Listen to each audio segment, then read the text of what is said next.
कोई भी आईएएस जैसा एग्जाम जो इतना सिंसियर, इतना टफेस्ट, जिसको एशिया के सबसे टफेस्ट एग्जाम में कहा जाता है, जब आप आईएएस की अवधारणा रखते हैं तो बेसिकली आपको कई बार मैजिक की बड़ी जरूरत पड़ती है, आपको जो है ऐसी चीजों की जरूरत पड़ती है जो आपको सही तरीके से लेकर जाए। जब आईएएस के हम बारे में बात करते हैं तो आईएएस में हमेशा कहता हूं कि आईएएस व्यक्ति नहीं व्यक्तित्व का इम्तिहान है, व्यक्ति नहीं व्यक्तित्व का इम्तिहान है।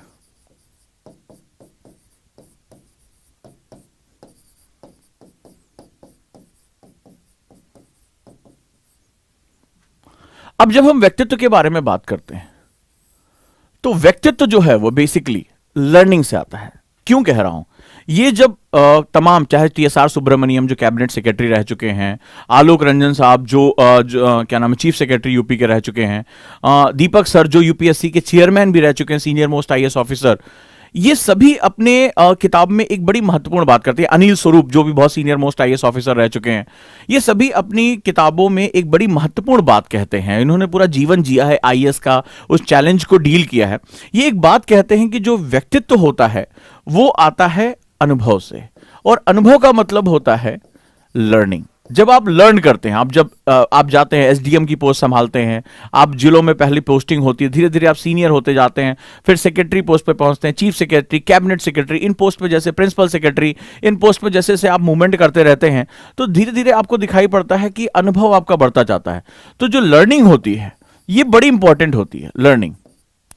यूपीएससी का एग्जाम, अगर मैं व्यक्तित्व की बात करूं तो लर्निंग, चाहे अपने समाज से सीखना, अपने आसपास से सीखना, अपने करिकुलम से सीखना, अपनी परिस्थितियों से सीखना, लर्निंग इज ऑल अबाउट।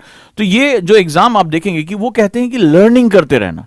आज आप देखते होंगे कि बड़ी बड़ी, जैसे रिलायंस के बारे में पढ़ा था, रिलायंस इंडस्ट्री, 50 से ज्यादा रिटायर्ड ऑफिसर्स को उन्होंने अपने पैनल में रखा हुआ है, अपने जो है वो जो काफी सीनियर पोस्ट पर रखा है, क्योंकि उनको एक बहुत बड़ा भरोसा है। क्या कारण है?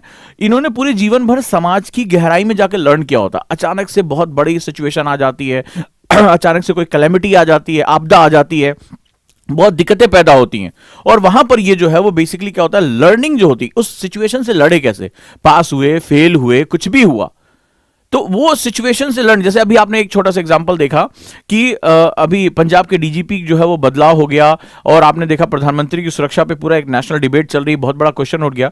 अब क्या होगा, ये लर्निंग प्रोसेस होगा कि आने वाले टाइम में आईबी के अधिकारी, जो तमाम और इंटेलिजेंस के अधिकारी हैं, एसपीजी के अधिकारी हैं, वो ये सोचेंगे कि आने वाले समय में प्रधानमंत्री को कभी भी ऐसी कोई भी दिक्कत का सामना ना करना पड़े। सुप्रीम कोर्ट ने कमेटी बना दी है। अब ये होगा कि आने वाले समय में इसमें कई पॉइंट्स आएंगे, जैसे कि क्या फेडरल स्ट्रक्चर में जो, जैसे सबसे बड़ी सुरक्षा की जिम्मेदारी राज्यों को होती है, तो क्या राज्य केवल छोटा सा बहाना बनाकर क्या प्रधानमंत्री की जो है रैली को या प्रधानमंत्री की यात्रा को रद्द कर सकते हैं? दूसरा, अगर जो है वो सेंटर स्टेट में एक संबंध होता है, हम फेडरलिज्म की बात करते हैं, संघवाद की बात करते हैं, एक रिलेशनशिप होती है, एक विश्वास होता है, तो कल को क्या केंद्र कभी भी राज्य पर विश्वास कर पाएगा? क्या इसका इंपैक्ट अन्य चीजों पर जाएगा? क्या केंद्र जो है शक्तियों को अपने हाथ में रखना पसंद करेगा कि अगर उसको लगेगा राज्य धोखा दे रहा है, प्रधानमंत्री की सुरक्षा राजनीतिक भेदभाव के कारण जो है वो क्वेश्चन की जा रही है, प्रधानमंत्री राष्ट्र का होता है, बहुत बड़ी क्षति हो सकती है। तो बहुत कुछ इसमें हमें लर्न करने को मिलेगा। सिचुएशन हमें लर्न करने को दे रही है कि आने वाले समय में कैसे हम अपने प्राइम मिनिस्टर या अपने जो वीआईपीज हैं उनकी सुरक्षा जो है निश्चित कर सकते हैं, जिनकी जान को लगातार खतरा है। तो अब इस कंडीशन में जो व्यक्तित्व जो बनाने का प्रक्रिया होती है वो लर्निंग से होती है। और जब हम एज अ स्टूडेंट आते हैं, जब हम शुरुआत करते हैं, आज हम सोच रहे हैं कि हम स्टूडेंट के रूप में हैं, तो जब हम स्टूडेंट के रूप में होते हैं तो हमारा मेनली फोकस रीडिंग पर होता है कि हम ये किताब पढ़ लें, रीड कर लें, लक्ष्मीकांत पढ़ लें, विपिन चंद्रा पढ़ लें, 10 दिन में खत्म कर लें, 20 दिन में खत्म कर लें, हम रीड करना चाहते हैं। लेकिन यूपीएससी में आपने देखा होगा कि बहुत बड़ी संख्या, मोर देन 99% के आसपास स्टूडेंट वो इस एग्जाम को क्रैक नहीं कर पा रहे होते, बल्कि कुछ विरले लोग होते हैं जो इस एग्जाम को क्रैक कर पाते हैं। वो ये समझ पाते हैं कि रीडिंग और लर्निंग के बीच का अंतर क्या होता है। लर्न जो अनुभव करके आता है, लर्न जो हम अप्लाई कर सकते हैं, लर्न जिसके माध्यम से हम कोई भी फैक्ट को हम मूवमेंट कराकर सीख सकते हैं। अगर आप ये अंतर सीख पाते हैं, what is the difference between reading and learning, तो ये आपके जीवन में क्रांतिकारी परिवर्तन लेकर आएगी। तो आप जब लर्न करना सीख जाओगे तो आपकी पढ़ाई आपके चारों तरफ आ जाएगी, आप हर सिचुएशन से सीखना शुरू कर दोगे, हर चीज आपके लिए पढ़ाई हो जाएगी। सड़क पर चलते हुए, किसी भी चीज को देखते हुए, कोई भी चीजें हो रही हैं आपके आसपास, सब कुछ आपका लर्निंग प्रोसेस क्रिएट हो जाता है। Your mind become the magnet, आपका दिमाग जो है वो चुंबक के रूप में परिवर्तित हो जाता है। इसमें जो सबसे पहला काम जो हमारा सबसे इंपॉर्टेंट होता है वो हमारा काम करता है एनसीईआरटीज। एनसीईआरटी का जो स्ट्रक्चर है वो बेसिकली बच्चों के लिए बनाया गया है कि वो कैसे लर्न कर सकते हैं, कैसे सीख सकते हैं। एनसीईआरटी में भी दो कैटेगरी, नई एनसीईआरटी और पुरानी एनसीईआरटी। जो नई एनसीईआरटी है वो नई जो हमारी शिक्षा नीति है उसके अनुरूप बनाया गया, यानी कि जो हमारा राष्ट्रीय पाठ्यक्रम है उसके अनुरूप इसको स्थापित किया गया। फॉर एग्जांपल जो ये राष्ट्रीय पाठ्यक्रम की रूपरेखा ये कहती है कि बेसिकली बच्चों को जो है वो स्कूली जीवन से, अगर आप स्टूडेंट हैं तो स्कूली जीवन से बाहर के जीवन से जोड़ना चाहिए, जोड़ा जाना चाहिए, यानी कि आप अपने स्कूल में जो पढ़ रहे हैं उसको बाहर के जीवन का मतलब what is the meaning of बाहर के जीवन यहां पर एनसीईआरटी ने दिया, आप लोग चाहें तो खोलकर पढ़ सकते हैं, यहीं से आपको पता चल जाएगा किस तरह से हमारे परिवर्तन होने जा रहे हैं। तो पढ़ना मतलब बाहर का जीवन का मतलब होता है अप्लाई करना यानी सीखना।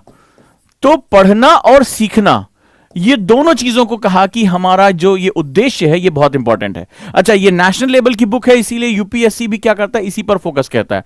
वो कहता है जो आप पढ़ रहे हो उसको आप सीख रहे हो कि नहीं कर रहे हो, यानी उसको अप्लाई कर सकते हो या नहीं कर सकते हो, ये बेसिकली हमारा यहीं पर ही तय कर दिया। एनसीईआरटी से मैंने इसको लिया है, साभार वहां से हमारा ये है, ठीक है। तो ये कहता है कि यह सिद्धांत किताबी ज्ञान की उस विरासत के विपरीत है। किताबी ज्ञान का मतलब होता है कि ये किताब है, मैंने इसके सारे फैक्ट्स रट डाले, अरे सर मुझे एनसीईआरटी के एक एक फैक्ट याद है, किस सन में कौन सी लड़ाई हुई थी, कौन सा क्या हुआ था। ये कहता है नहीं, हमारा पर्पस अब चेंज हो गया है, हमें जो ऑफिसर चाहिए, वो जो हमें विद्यार्थी चाहिए, वो लर्न हमें चाहिए, और वो चेंज हो गया। कह रहा है कि किताबी ज्ञान मतलब कि आप फैक्ट्स को रट लो। तो कई बार स्टूडेंट को लगता है अब फैक्ट्स याद कर लिए हो गया, हम सिलेक्शन हो जाएगा। कह रहा है किताबी ज्ञान की उस विरासत के विपरीत है जिसके प्रभावश हमारी व्यवस्था आज स्कूल और घर के बीच अंतराल बनाए हुए। स्कूल और घर के बीच का मतलब है we are unable to apply our knowledge in the society. हम जो पढ़ रहे हैं उसको हम सोसाइटी में अप्लाई नहीं कर पा रहे हैं, और यही कारण है कि अभी जो एग्जाम में क्वेश्चन पूछे जा रहे हैं वो बहुत ही विविध स्तर पर पूछे जा रहे हैं, वो बहुत ही महत्वपूर्ण स्तर पर पूछे जा रहे हैं।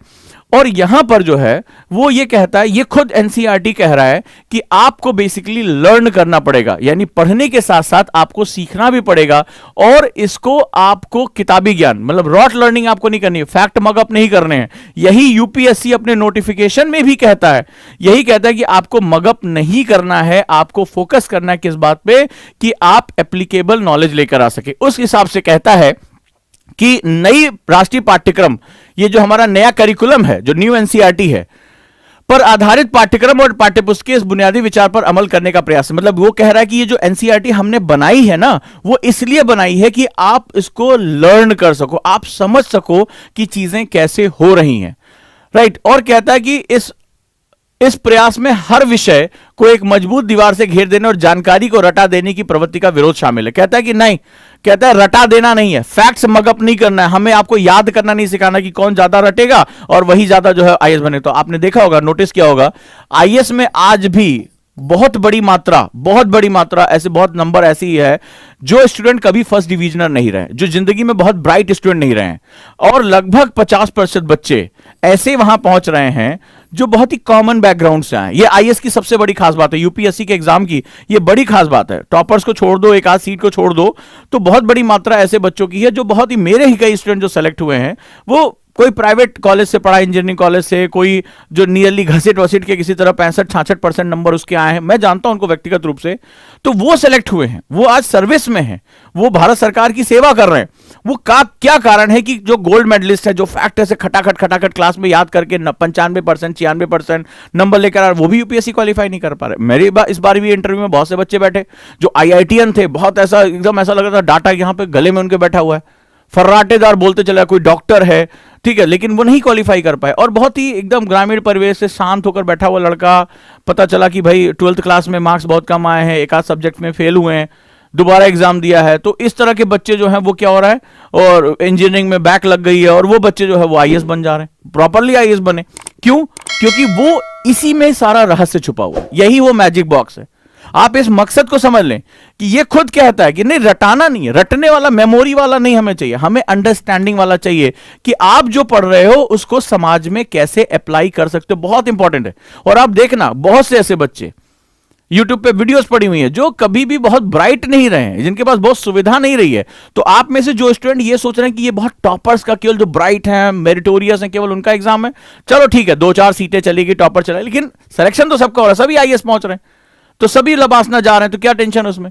तो उस कंडीशन में क्या हो रहा है कि उस कंडीशन में आपको ये विश्वास रखना पड़ेगा कि अगर हमने तैयारी को अंडरस्टैंडिंग बेस पर रखा और हमने नई, ये मैं नहीं कह रहा हूं, ये भारत की राष्ट्रीय पाठ्यक्रम की रूपरेखा यानी कि जो नया हमारा एजुकेशन करिकुलम है उसके हिसाब से बात कर रहा है। ये खुद एनसीईआरटी कह रहा है, आप में से कई लोगों ने देखा होगा कि यहां पर वो कह रहा है कि आपको पढ़ना और सीखना दोनों पड़ेगा, और हम आपको रटा देने की प्रवृत्ति से बाहर निकाल रहे हैं और हम आपको एक एप्लीकेबल नॉलेज की तरफ लेकर जा रहे हैं। क्लियर है? So in that case when you start understanding, जो तुम गांव से हो, तुम देहात से, आपने देखा हमारा स्टूडेंट इस बार सेलेक्ट हुआ, वो ऐसे गांव से ने बताया कि 80 किलोमीटर दूर नियरेस्ट हमारा हॉस्पिटल था, 80 किलोमीटर दूर, और बरसात के दिनों में सड़क गायब हो जाती थी। ठीक है, तो वहां पर खलीलाबाद के एकदम पिछड़े इलाके से जो है वो आया हुआ, उत्तर प्रदेश से, और अगर आज वो आईएएस है प्रॉपर, तो ये मतलब कोई भी व्यक्ति जो इस सही तरीके से सीख पाता है वो इस सेवा के अंदर पहुंच सकता है, बहुत अच्छे तरीके जान सकता है। तो पहली चीज तो हिम्मत रखो कि अगर गोल्ड मेडलिस्ट है, फलाना है, तो वही आईएएस बनेगा, नहीं। अगर आप सही तरीके से जा रहे हो, सही तरीके से काम कर रहे हो, सही तरीके से पढ़ाई कर रहे हो और अंडरस्टैंडिंग डेवलप कर रहे हो, तो आपके लिए चीजें बहुत ही आसान हो जाती हैं। आपके अंदर विश्वास होना चाहिए कि कई वो तुमसे लोग कहते होंगे, अरे यार आईएएस बहुत ब्रिलियंट बनता है, हर कोई आईएएस नहीं बनता, ऐसा तुमसे भी ज्ञान दिया जाता होगा, अरे तुम आईएएस नहीं बन सकते। अरे 12th में जो है वो आज रियाज जो हैं, आज झारखंड कैडर में आईएएस ऑफिसर हैं, प्रॉपरली चार्जेस मिले हुए हैं, अभी एसडीएम का पोस्ट उन्होंने संभाल ली है। अब वो 12th में तो फेल हो गए थे, तो उनको तो किसी हालत में आईएएस नहीं बनना चाहिए था। उनके 3 अटेम्प्ट खराब हो गए, 4 अटेम्प्ट खराब हो गए थे, नहीं कर पाए। लेकिन आज वो आईएएस है ना, प्रॉपरली आईएएस हैं, आईएएस से शादी हुई है, बढ़िया अपनी लाइफ स्टाइल है, अपने ड्यूटीज को बहुत अच्छी तरह परफॉर्म कर रहे हैं। शुरुआत में ही कोविड जैसा जो है, जैसे ही ट्रेनिंग से निकले लबासना से, कोविड जैसी महामारी का सामना करना पड़ा, बहुत अच्छा मैनेजमेंट किया वहां पर, प्रशासन उनसे खुश है, तुरंत जो है तरक्की हुई। तो अब इसका मतलब है कि यार कोई गारंटी नहीं है, आपके सामने आप ट्रेनिंग लेकर, लबासना से ट्रेनिंग लेकर निकल रहे हो, सामने कोविड जैसी महामारी, किसी ने देश में नहीं देखा था कि ऐसी भी महामारी, ऐसी भी व्यवस्था जो है, अफरा तफरी का माहौल, लेकिन संभाला उन्होंने, गर्व से संभाला, एक बेहतरीन अपने कैडर के ऑफिसर कहे जा रहे हैं। तो वो व्यक्ति जो 12th में फेल हो गया, वो इतना अच्छा ऑफिसर कैसे बन सकता है? वो बनता है सीखने से, लर्न करने से, वो बनता है अपने अंदर विश्वास करने से कि हम भी कर सकते हैं। और ये सेवा देती है मौका सबको, ये खुद कह रहा है, एनसीईआरटी बता रहा है, यही एनसीईआरटी बेस है, यही नॉलेज का बेस है। कह रहा है देखो कि हम रटा देने की प्रवृत्ति का विरोध करते हैं, अपोजिंग, हम अपोज कर रहे हैं, सीधे सीधे खत्म हो गई बात, हम अपोज कर रहे हैं कि रटना नहीं है, क्या करना है, कह रहा है कि बाहर के जीवन से जोड़ा जाना चाहिए, यानी एप्लीकेबल नॉलेज होनी चाहिए। इसीलिए ऐसे बच्चे जो बहुत ही ब्रिलियंट नहीं है, बहुत ब्राइट नहीं है, वो भी आईएएस में बहुत अच्छे तरीके से कर पा सकते हो, और आप रिजल्ट से वेरीफाई करके देख लो। तो आज से हिम्मत अपने साथ रखना कि कैसे हमें अपने आप को बेसिकली प्रिपेयर करना है। बट अभी दूसरी चीज बाकी है, ठीक है, दूसरी चीज बाकी है। क्या इन किताबों को, जब हमारी चूंकि बचपन से हमें आदत पड़ी हुई है, भाई ये किताब आई, कैसे पढ़ाया जाता है, इंपॉर्टेंट पॉइंट नोट डाउन कर लो, आप भी नोट डाउन कर ले, किताब में क्या लेकर नोट्स पढ़ते हैं लोग, हमारे यहाँ चलता है ना कोचिंग इंडस्ट्री में, नोट्स पढ़ लो, नोट्स पढ़ लो, समझने की कोई जरूरत नहीं है, बस इसके इंपॉर्टेंट पॉइंट्स लग लो। बाद में कुंजी आ जाती है, आपने देखा होगा कीज बिकती हैं, हम उससे भी पढ़ लेते हैं। इसी तरह तो हमने एग्जाम दिया, हमने स्कूल का, हमने कॉलेज का, हमने इस किताब से पर्पस यही था कि हमें इस किताब से क्या करना है, इसके क्वेश्चन लगा लो, मार्क्स अच्छे आ जाएं। यही देखो, ईमानदारी से बताना कि ये क्वेश्चन पढ़ ले, मार्क्स अच्छे आ जाएं, इसके इंपॉर्टेंट पॉइंट्स हम बना लें, या हमें कुंजी मिल जाए, की मिल जाए, हम उससे पढ़ लें। किसने इस किताब को अंडरस्टैंडिंग के लेवल समझा कि जो बातें कही जा रही हैं उसको अप्लाई कैसे करना है, उसकी अंडरस्टैंडिंग क्या है। बस यहीं पर वो थिन लाइन है, यही वो जादू है जो इन दोनों के बीचों में छुपा हुआ है कि मुझे मार्क्स लाने के लिए पढ़ना है, मुझे किसी तरह से फैक्ट याद कर लेने हैं, मुझे शॉर्ट नोट्स बना लेने हैं, और दूसरा कि मुझे इस किताब के अंदर जो बात है कि मेरे राष्ट्र के बारे में, ये अवर पास्ट जो है एनसीईआरटी, ये क्या कह रहा है, ये क्या बताना चाह रहा है कि हमारे यहाँ development of art and culture, हमारे डेवलपमेंट ऑफ हिस्टोरिकल इवेंट्स कैसे हुए, क्या उसका प्रभाव, क्या इतिहास को मैं आज के नजरिए से देख सकता हूं, क्या इतिहास के उन सिद्धांतों को मैं आज लागू कर सकता हूं, या आज के सिद्धांतों को इतिहास में अगर मैं सुपर इंपोज करूं तो वो कैसे होंगे, क्या चीजें होंगी, हम यहाँ के रूप में हम कैसे आए, हम क्यों, हम एक सतत संस्कृत कहे जाते हैं, क्यों हम सर्वाइव कर रहे हैं, क्या उसके फैक्चुअल्स हमारे पास मौजूद है, क्या हमारी स्ट्रेंथ है, क्या हमारी वीकनेस है। तो वो सब चीजें जब आप जानते हैं तो आपका दिमाग खुलना शुरू होता है, आपका दिमाग जो है वो आगे जाना शुरू होता है। चले, सो लेट्स स्टार्ट। हम यहां पर जो है इन चीजों को देखते और समझते हैं। अब अगली चीज आता है, तो उस कंडीशन में हमें क्या करना होता है, उस कंडीशन में हमें पढ़ते समय BTL का हमें बहुत प्रयोग करना होता है, between the lines. Between the line एक फ्रेज है। बिटवीन द लाइन्स का मतलब होता है छुपी हुई बात को ढूंढ निकालना। BTL क्या कहता है? छुपी हुई बात को ढूंढ निकालना। छुपी हुई बात या आशय, अंडरस्टैंडिंग, मीनिंग बाहर निकाल लेना। यानी मुझे अब फैक्ट्स नहीं पढ़ना है, मुझे इसकी बात निकाल। और जो ये बात समझ पाता है वो ये समझ जाता है कि IS इसी के बेस में, जिसका दिमाग ये ओपन होता है कि सिर्फ मुझे रेस नहीं लगानी, मुझे फैक्ट्स नहीं याद करना। उसने सारे, एक बच्चे ने कहा कि सर वो सारे आप जो है ढेर सारे सन क्यों नहीं लिखवा देते? बहुत ज्यादा नोट्स में देखा कि सारा इतिहास सन में दिया हुआ। मैंने कहा वो सन याद करके क्या करोगे? UPSC फैक्ट्स पूछ रहा है, आपको उन घटनाओं का मतलब समझ में आना चाहिए कि गांधी के आपने आंदोलन याद कर लिए, उनके सन याद कर लिए, लेकिन गांधी का योगदान क्या है? गांधी का जन आंदोलन क्या रहा है? गांधी विचार के रूप में आज भी हमारे ग्रामीण समाज, हमारे सामाजिक परिवर्तन, हमारे यहां स्वच्छता, सफाई, इनमें उनका रिलेवेंस क्या है? उनकी लाइफ एक लेसन कैसे हो सकती है? यह समझने की कोशिश करो कि किस रूप में हमारे सामने आ जाता है। राइट? तो ये जो होता है that is known as BTL।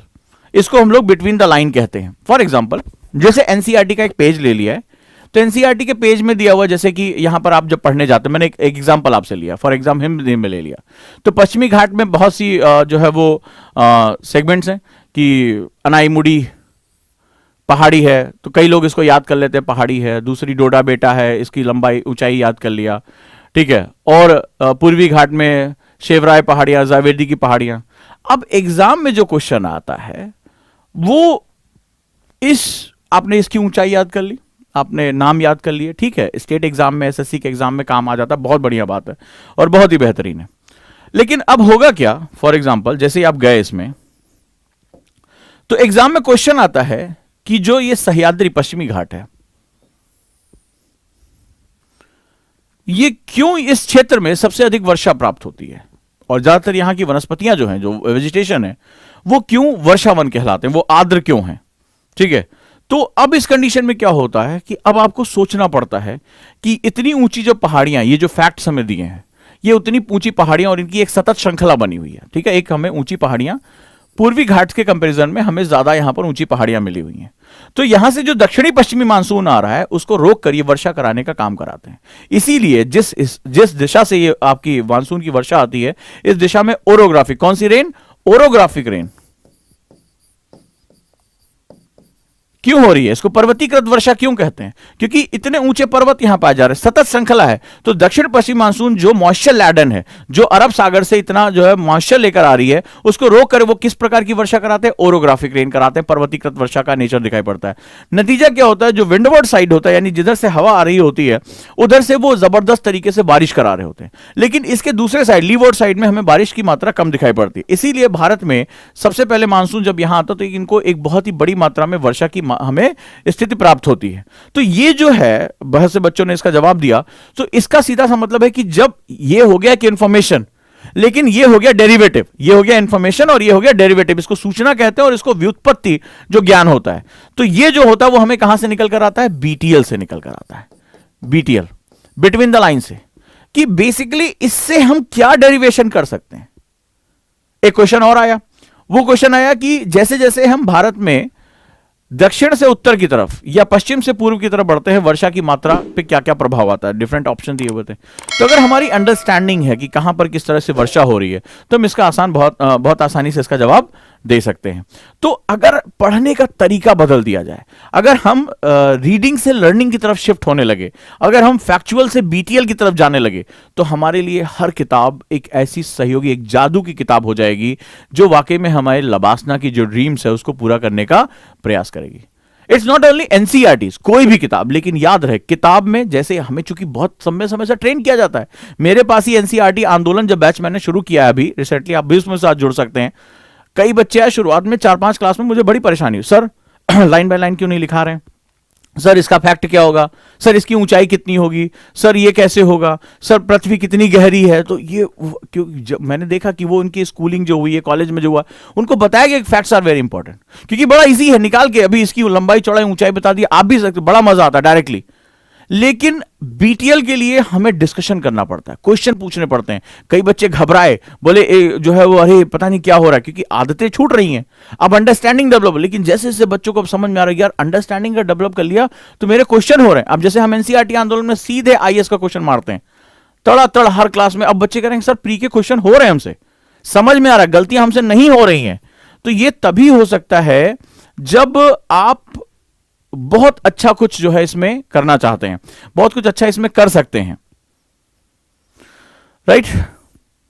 और तब होगा जब आप अपने पढ़ने का तरीका बदलते जाएं। तो पढ़ने का तरीका बदलने की कोशिश करिए, बीटीएल पर फोकस करिए और अपने आप को मैच्योर करिए, क्वेश्चन पूछिए और सोचिए कि मुझे अपने आसपास से चीजों को सीखना है। और जानिए, विश्वास रखिए कि इस एग्जाम में अभी भी बहुत बड़ी संख्या ऐसे बच्चों की है जो अंडर प्रिविलेज हैं, जिनको बहुत ज्यादा संसाधन नहीं मिले हुए हैं, ग्रामीण क्षेत्रों से हैं, जो कभी फेल हुए हैं, जिनके मार्क्स बहुत ही एक्स्ट्राऑर्डिनरी है, प्राइवेट स्कूलों से पढ़े हुए हैं, प्राइवेट कॉलेजेस से उन्होंने किया है। ऐसे बच्चे आईएएस में भी डोमिनेंस कर रहे हैं।